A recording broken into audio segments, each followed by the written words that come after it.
So I just discovered that my Pinker Says We're Rational video cuts off.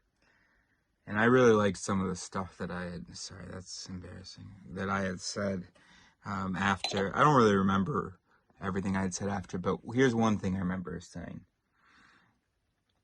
It's, I think it was in this video. I asked you to imagine that you're standing on a hill and there's someone else, a fellow tribe mate, standing behind you, looking the other way down the hill.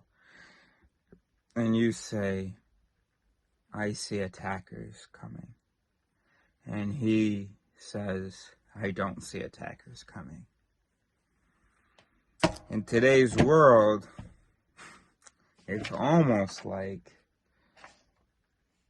then the two of them say to each other, okay, well, I respect your opinion.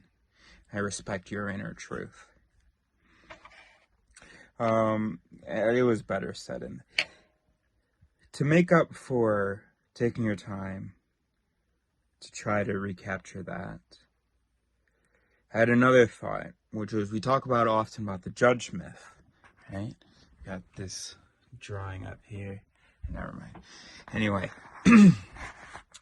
and it's the myth that in your mind, if you imagine all the pieces of your mind, right, all the different motivations, right, okay, all the different mechanisms, the interpretive mechanisms, we forget those.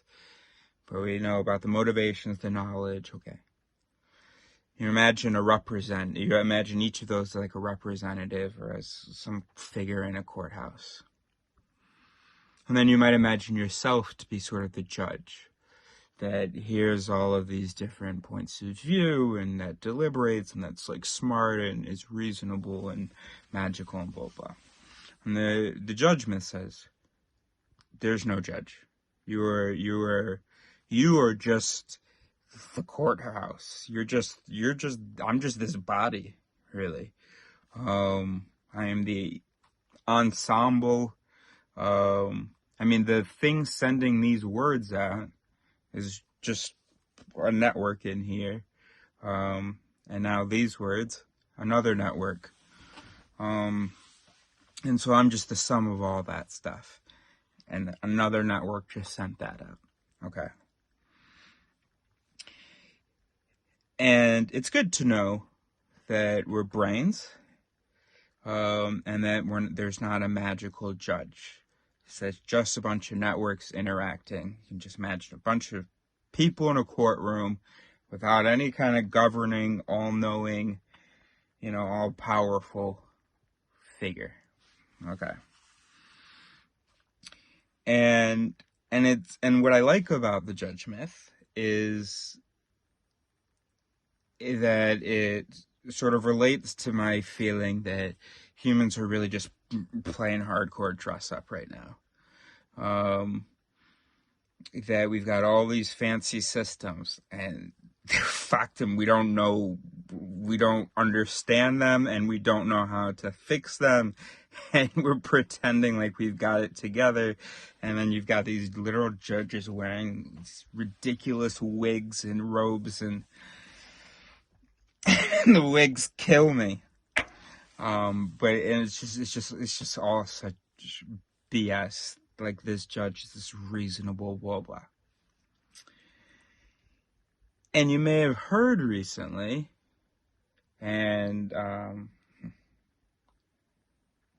not going to be that guy, but I'm going to be that guy. I read about this a while ago.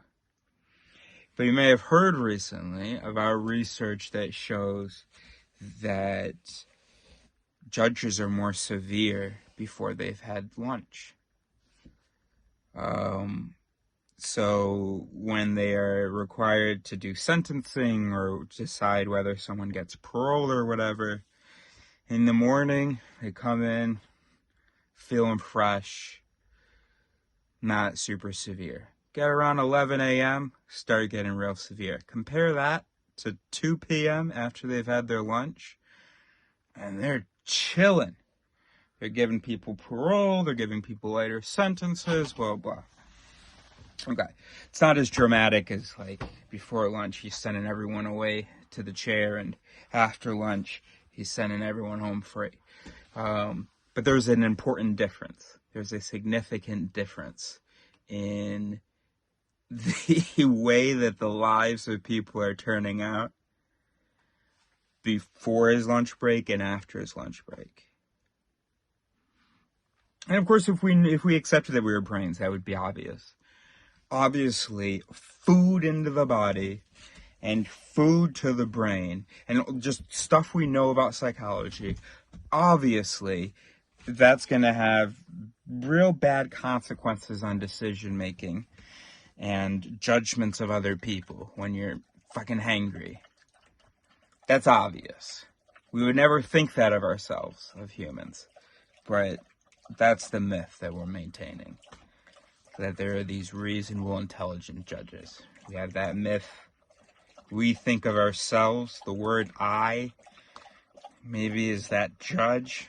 Nope. I is just neuron 357 sending that word out. And the concept of I is the default mode network. Anyway, so yeah, there you go.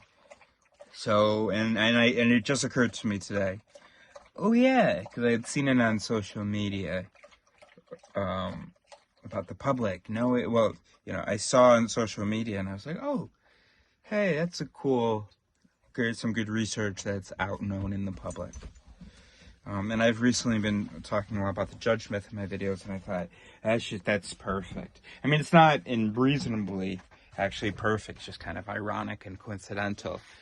But also it feels really perfect, and maybe there is some significance to that.